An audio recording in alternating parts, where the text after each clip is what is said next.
Tema 2. El relieve terrestre. En este tema vamos a estudiar cómo es la corteza terrestre, que forman océanos y continentes, las diferentes formas del relieve continental y costero y también el relieve que se encuentra debajo del mar, el relieve submarino. Una vez estudiadas estas formas del relieve, se explicará la tectónica de placas, cómo ese contacto entre las placas forman estructuras plegadas, estructuras falladas a través de los factores internos que forman el relieve. Volcanes y terremotos estudiarán ambos procesos. Y los agentes que modifican el relieve, es decir, los agentes externos como la temperatura, el viento, el agua o incluso los seres vivos. Este tema termina con la influencia que tiene el relieve en nuestra vida, cómo el relieve influencia sus recursos al ser humano y cómo también el ser humano modifica casi siempre de manera negativa el relieve de nuestro entorno.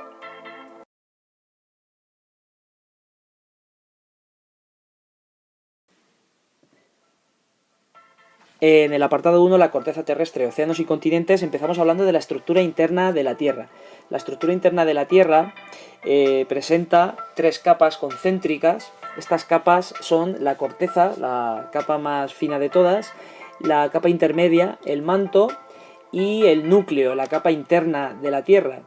Algunas características que podemos decir tanto de la corteza del manto como del núcleo es que el núcleo es la capa más profunda, presenta materiales sólidos y fundidos a altísimas temperaturas y se divide en núcleo interno y núcleo externo. El manto es la capa más gruesa, la capa intermedia. La roca está en estado sólido y semisólido, lo que denominamos comúnmente como magma, y se divide en manto superior y manto inferior. Esto es importante porque en la parte superior del manto se encuentra el magma, que afecta a la corteza terrestre, la capa más fina de todas, con un 1% de volumen. La corteza terrestre evidentemente son materiales sólidos, rocas como el granito, el basalto, etcétera, que forman los continentes y los fondos de los océanos, es decir, es la capa de la Tierra donde se desarrolla la vida. Como veremos, el magma en la parte superior del manto tendrá una gran influencia sobre ella. Los océanos y los continentes. La superficie terrestre se divide por un lado en océanos y mares, que representan el 70% de la superficie terrestre. Sobre todo encontramos la mayor parte de estos océanos y mares en el hemisferio sur, donde encontramos menos superficies emergidas. Los océanos son 5, el océano Pacífico, el océano Atlántico, el océano Índico y los océanos que encontramos en la zona de los polos, el océano glacial ártico y el océano glacial antártico. En cuanto a las tierras emergidas o continentes, representan el 30%, tanto los continentes como las islas, sobre todo, como hemos visto, en la parte del hemisferio norte. Tenemos el continente asiático o Eurasia. Podemos hablar de estos dos continentes o de uno solo, Eurasia, porque Europa no deja de ser una pequeña parte del continente euroasiático, una especie de península de Asia. Por lo tanto, tendríamos Europa, Asia, África, América, tanto del norte como del sur, Oceanía y, muy importante, la Antártida. En este segundo apartado, la superficie de la Tierra no es lisa. No es lisa porque tiene diferentes formas. Por un lado hemos visto el relieve continental y por otro lado el relieve oceánico. Dentro del relieve continental podemos dividirlo en dos, el relieve interior y el relieve costero. Vamos a hablar de montañas o lo que hemos visto en clase, las diferencias entre montañas, sierras y cordilleras o sistemas, qué es un valle, qué es una llanura, las mesetas o altiplanos y las depresiones. En cuanto al relieve costero, las costas bajas, las playas, los acantilados, qué es una península, qué es una isla, un archipiélago o la diferencia entre cabos y golfos, para terminar con las rías o fiordos. Y dentro de las formas del relieve oceánico, debajo del agua que no podemos ver, estaría la plataforma continental y talud continental, el fondo del océano, la llanura abisal y las dorsales y fosas oceánicas. En esta imagen vamos a visualizar las 15 formas del relieve que hemos citado previamente. En el número 1 tenemos una montaña, es decir, una elevación natural del terreno. Cuando hay un conjunto de montañas lo denominamos sierra y un conjunto de sierras se denomina sistema o cordillera. En el número 2 tenemos una cuenca o depresión, es decir, una zona plana que está a menor altitud que el relieve que la rodea. Normalmente están rellenados por materiales que han sido erosionados en las montañas de su alrededor y depositados en esta zona. Ejemplos de depresiones: en España tenemos la depresión del Ebro y del Guadalquivir, o la depresión del Mar Muerto en Asia, que está a 395 metros bajo nivel del mar. En el número 3 nos encontramos una llanura, es decir, una superficie plana o muy poco ondulada que no presenta ninguna forma de relieve, no presenta ninguna montaña ni ningún altiplano. En el número 4 podemos observar una meseta. Una meseta o altiplano es la elevación del terreno y que presenta la parte superior aplanada. Normalmente ocurre en antiguas cordilleras, antiguas montañas que después de millones de años han sido arrasadas por la erosión. La parte superior queda allanada. Ejemplo en España de una meseta sería la meseta central castellana. El siguiente número, el número 5, es un valle, forma de depresión alargada, que puede tener una forma de V cuando hablamos de un valle fluvial, es decir, el valle de un río. Cuando es un glaciar, normalmente presentan una forma de U. En España tenemos muy pocos ejemplos de valles glaciares, los podemos observar por antiguos glaciares que teníamos en la cordillera de los Pirineos. Una vez que hemos visto las formas más importantes que podemos observar en los continentes, vamos a hablar del relieve costero. Es decir, pasamos al número 6, relieve que presenta la costa. En este caso el 6 sería un golfo, es una entrada de mar hacia la tierra. Cuando un golfo es más pequeñito, lo denominamos bahía. Un ejemplo sería el Golfo de Cádiz, y dentro del Golfo de Cádiz, en la ciudad de Cádiz, la bahía. En el número 7, cuando el mar, hay una penetración marina en la tierra, ocupando el final de un antiguo valle, o bien fluvial o bien glaciar, a esto se le llama ría, en el caso de que sea un valle fluvial, o fiordo en el caso de un valle glaciar. El número 8, también relieve costero, es un cabo, es decir, la parte de la costa que penetra en el mar. Es el lugar típico en el cual se instalan los faros para alumbrar a los barcos y que no tengan ningún problema ni ningún accidente contra estos salientes de la tierra hacia el mar. En cuanto al número 9, el número 9 representa una península, es decir, una porción de tierra que está rodeado de agua por todas partes menos por una. Esa zona que no está rodeada de agua y que comunica la península con el continente se denomina istmo. En nuestro caso, en España, la mayor parte del territorio pertenece a la península ibérica. Otras penínsulas mediterráneas pueden ser la península itálica, la península balcánica o la península de Anatolia. En el número 10 tenemos una isla. Una isla es una porción de tierra rodeada de agua por todas partes. Cuando hay más de una isla, un conjunto de islas, se denomina archipiélago. En España tenemos el archipiélago de Canarias o el archipiélago balear. Así como un conjunto de pequeñas islas dispersas, por ejemplo en la Comunidad Valenciana pues tenemos la isla de Tabarca o tenemos las islas Columbretes. Y para terminar de hablar de las formas que presenta el relieve costero, habría que diferenciar entre dos tipos de costas, las costas altas y las costas bajas. Por un lado, las costas altas hablamos de acantilados, es decir, terrenos rocosos que están cortados de forma vertical, altos y también escarpados, o playas, zonas de costa baja llamada llana o poco ondulada. Normalmente está originada por la acumulación de arena o grava fruto de la erosión. Y pasamos a hablar y a comentar las formas del relieve oceánico o submarino. El número 11 es el lugar donde comienza la plataforma continental, la prolongación de los continentes que va en suave pendiente, normalmente hasta unos 200 metros de profundidad. El número 12 es el talud continental, es un gran escalón que separa la plataforma continental de la llanura abisal. El número 13 es la llanura abisal, es decir, extensas llanuras de gran extensión que se encuentran en el fondo de los océanos. Cuando digo gran extensión, a veces entre 3.000 o 3.000 y 6.000 metros. El número 14, en este caso, es una dorsal oceánica, es decir, enormes cordilleras submarinas de origen volcánico. Por estas fracturas se sale, digamos, la lava que forman estas cordilleras. La más larga es la dorsal oceánica, que separa las dos grandes zonas de placas, pues la placa euroasiática y la placa africana, de la placa norteamericana y la placa sudamericana, como veremos más adelante. Y por último, el número 15 es una fosa marina o fosa oceánica. Son depresiones enormes que encontramos en los fondos marinos, 6.000, 11.000 metros. Un ejemplo de fosa es la fosa de Puerto Rico, que tiene 9.200 metros de profundidad. Y pasamos al punto siguiente, la formación del relieve, pliegues y fallas, comenzando por la tectónica de placas.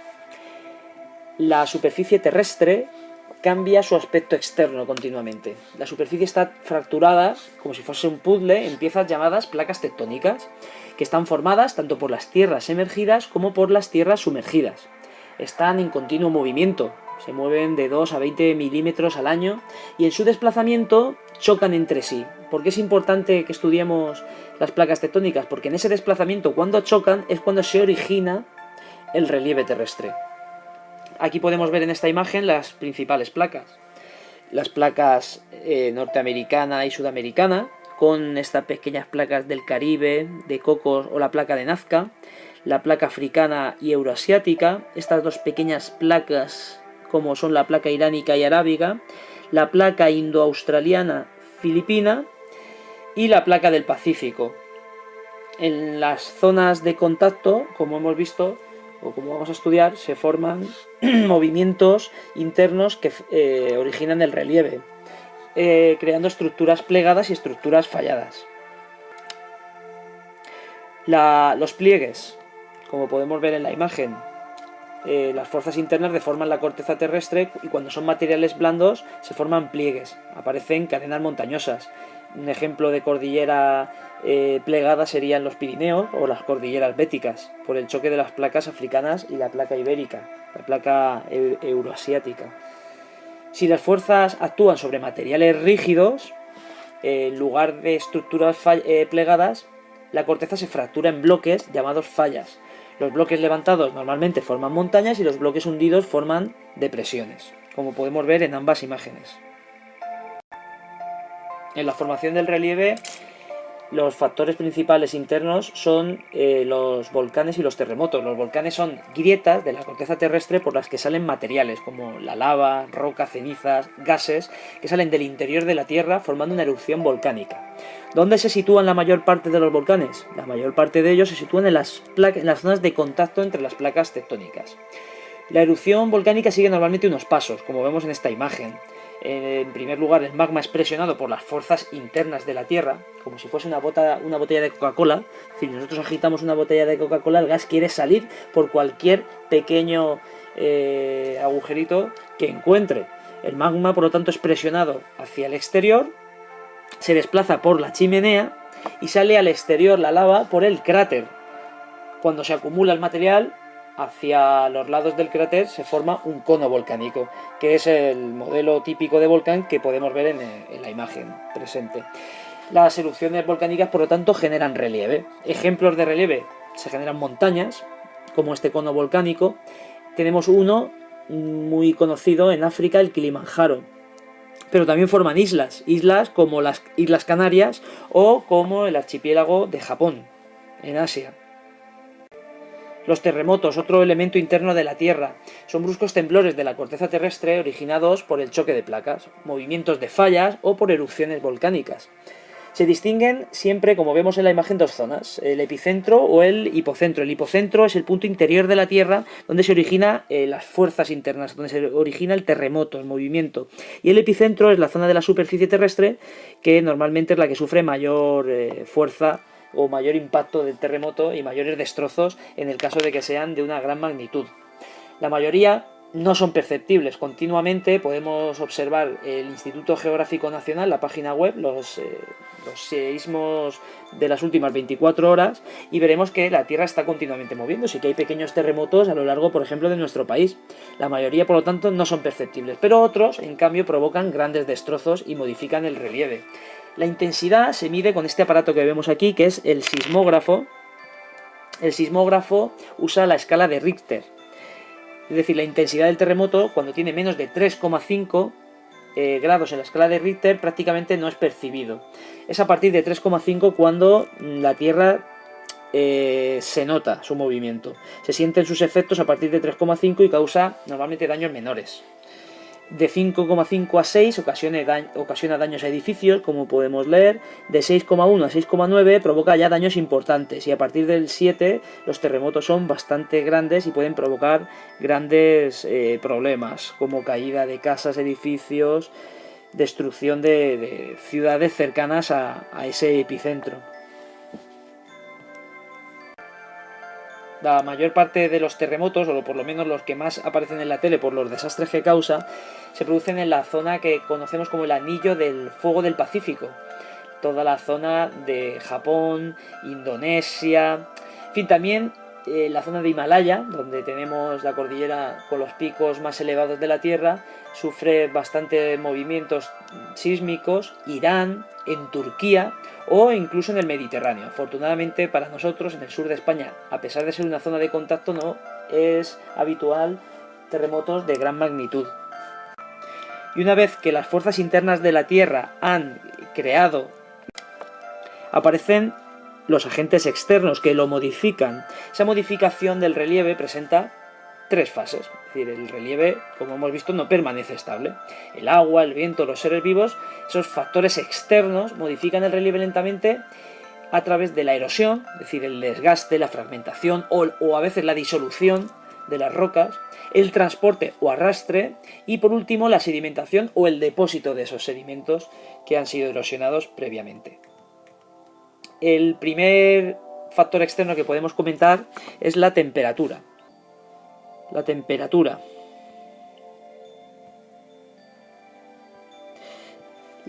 Los cambios bruscos y regulares de temperatura rompen las rocas. Por ejemplo, en las zonas de montaña encontramos la gelifracción. La gelifracción, el agua se introduce por las fracturas o las grietas que tienen las rocas y al helarse el agua aumenta su volumen y las rocas se fracturan, se rompen. Es lo que ocurre normalmente en zonas de alta montaña, en zonas donde el agua se congela en invierno. O en los desiertos, los cambios de temperatura entre el día y la noche forman lo que se conoce como la termoclastia, que rompe y fractura también la roca. Un segundo factor externo del relieve es el viento. El viento transporta pequeñas partículas de tierra que desgastan las rocas. Se denomina meteorización y deposita las partículas formando dunas. Esto lo vemos muy claramente en los desiertos. El número 3 posiblemente es el que mayores cambios efectúa sobre el relieve. El agua, por un lado, puede disolver, como hemos dicho antes, algunas rocas. Normalmente la roca caliza, que es como explico en clase, como una especie de esponja que absorbe el agua y crea relieve que denominamos relieve kárstico, una serie de formas con unos nombres un poco raros porque estas formaciones kársticas se estudiaron por primera vez en la costa de Dalmacia y la terminología que se utiliza es terminología serbocroata. Las típicas cuevas con estalactitas, estalagmitas y columnas es un ejemplo de este tipo de relieve kárstico. La lluvia erosiona la tierra del suelo, lo transporta, los sedimentos y los deposita en otros lugares. La propia lluvia, el agua de lluvia. Los ríos, a través de la formación de valles, la erosión, meandros, transporte y deltas, sedimentación. A lo largo del transporte desde el nacimiento hasta la desembocadura, el río forma valles, erosión, meandros, transporte y deltas en su desembocadura en algunas ocasiones. Por ejemplo, en España tenemos el delta del Ebro. Muy conocido también es el delta del río Nilo. El agua del mar forma acantilados, normalmente lo podemos denominar erosión, y playas, sedimentación. Es decir, el agua disuelve, la lluvia erosiona, los ríos forman valles, Y el agua del mar forma acantilados mediante erosión y playas con la sedimentación de estos sedimentos. Y por último, los seres vivos. Los seres vivos también modifican el relieve. Las raíces de las plantas pueden romper las rocas, o la actividad de los seres humanos que modifica el paisaje a través de actividades económicas como la agricultura, la ganadería, la tala o repoblación de bosques, la construcción de ciudades y de carreteras. Y con esto terminamos los principales contenidos de este tema que hay que estudiar para el examen. Espero que os haya gustado, que hayamos aprendido, y continuaremos en el tema siguiente hablando de las aguas y de las principales montañas, sierras, cordilleras, ríos, mares y océanos y costas de los diferentes continentes que tiene la Tierra.